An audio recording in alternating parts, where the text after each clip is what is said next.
Welcome, my name is Lauren and I'm a tutor at NoteFull.com. Each week we're going to be hosting a couple of videos on YouTube. On Tuesdays we're going to be answering your questions, and on Wednesdays, in this video, we're going to be reviewing your work. So if you're interested in participating in this activity each week, stay tuned for the end of the video where I'm going to explain exactly how you can participate. For this week, we're going to be focusing on one of the speaking responses we received from a student. So I'm really excited to go ahead and look at the question together. I'm also going to describe exactly what we're going to do. So stay with me.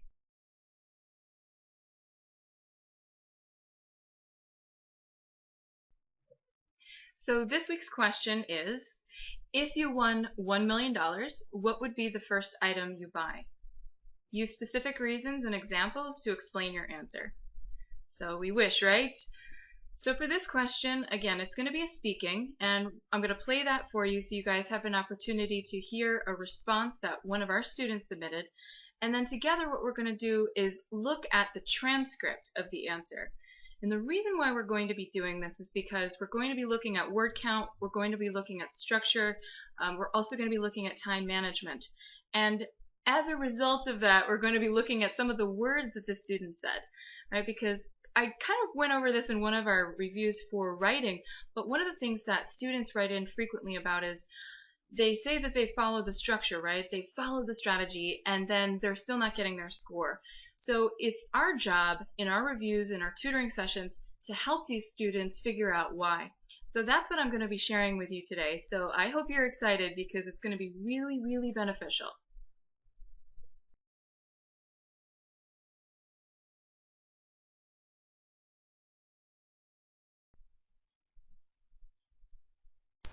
In my views, if I have given the opportunity to win a $1 million money, then the first item I would like to buy is I'm buying land properties for the following reasons. First reason, I want to plant crops like rice.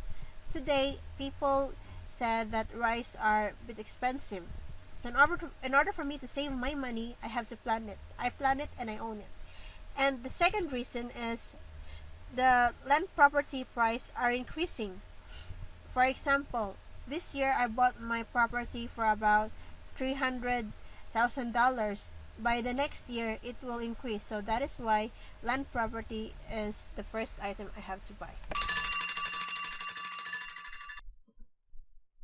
Okay, so that was pretty great. Now, what I wanted to do is actually look really closely at the student's response, and in order to do that, I created a transcript for you.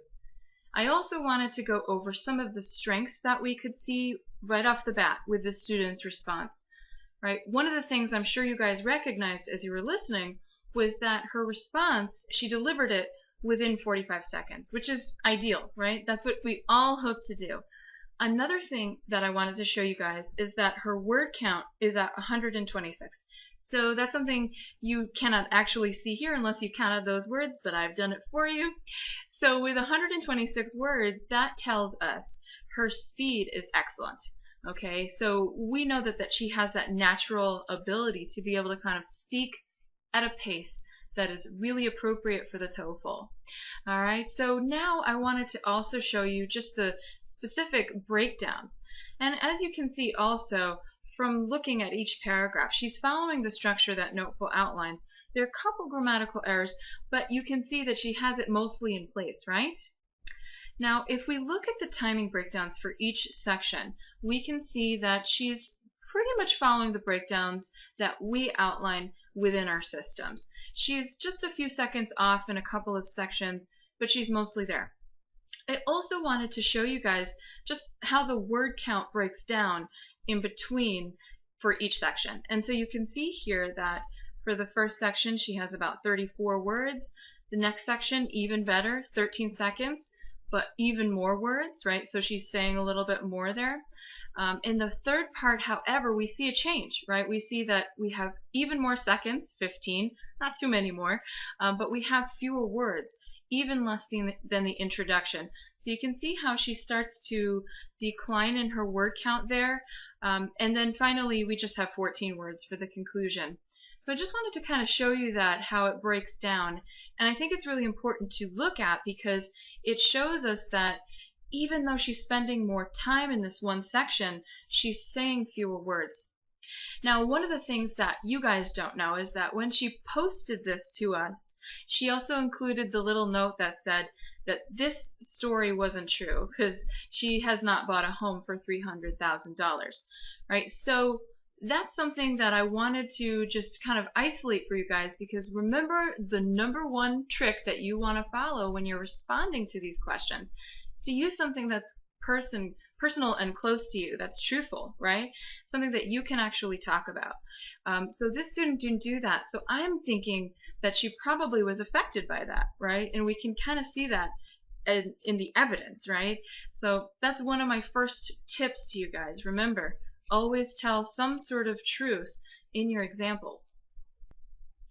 Now, the next thing I wanted to focus on is actually the words she's saying, right? Because even though the word count is great, 126, we still need a little bit of an improvement. I would not give this a high level score, and this is why. So you can see that this student has a lot of repetition. Right, I didn't highlight all of it, but I just wanted to show you some of the most important things. Right, you can see that, for example, the answer to this question is buying land properties.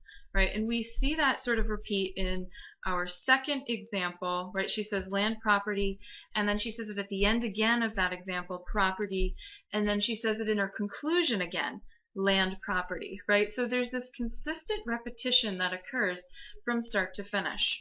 Another thing we see is just kind of within each example, she's sort of repeating herself, right? We see in the first introduction, she says to buy is buying land, right? So she kind of rephrased it. So that's kind of a hesitation. It's not so much repetition, it's similar, right? And in the next example, she wrote, or she said, plant crops, ... crops like rice. So why is this important? I wanted to give you guys this transcript and this opportunity to see a way how you can actually take a look at your answers, right? Because even when you're managing your time, which the student is doing really well, even when you're working with NoteFull templates, which the student is also trying to do, even when you have a word count that's ideal, which is 126, remember that you still need to demonstrate a range of English vocabulary, right? Remember that it is an English test and we need to show those graders some really powerful strength.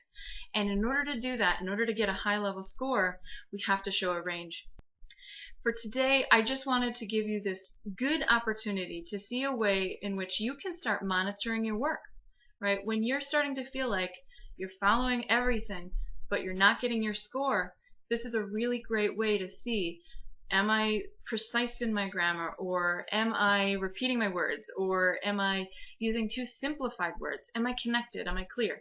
There's a number of things you can do when you look at your work in this sort of way. Sometimes listening back just doesn't give you all of the details and the evidence that you need to see why you're getting the score that you're getting.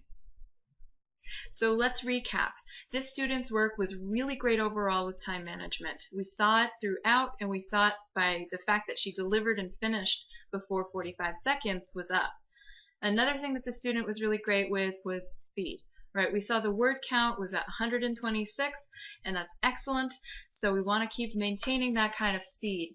If you're not at that level, you can go ahead and listen to the student's work again and try to imitate that great speed. The final point, which is why her score was a little bit lowered, is because she had a little bit too many hesitations throughout, and we also saw that she had a lot of repetition of some of those words kind of consistently throughout her response. So this would receive a score of a 3 to 3.5 if this were on the TOEFL, and to kind of sum up, it would earn about a 23 to a 24. So for those of you out there who are similar and getting the same kind of scores, I really recommend that you follow this kind of method of really analyzing your work and seeing what it is that's hurting your score.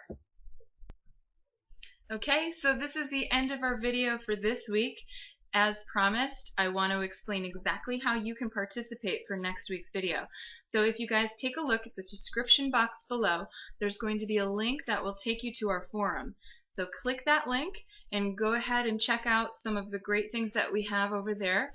Remember that we're going to be posting a new task every Wednesday, so be sure to check out the task for this week, submit your work, and you might be one of those lucky students who's going to be featured in our next YouTube video. So until then, good luck, and see you then.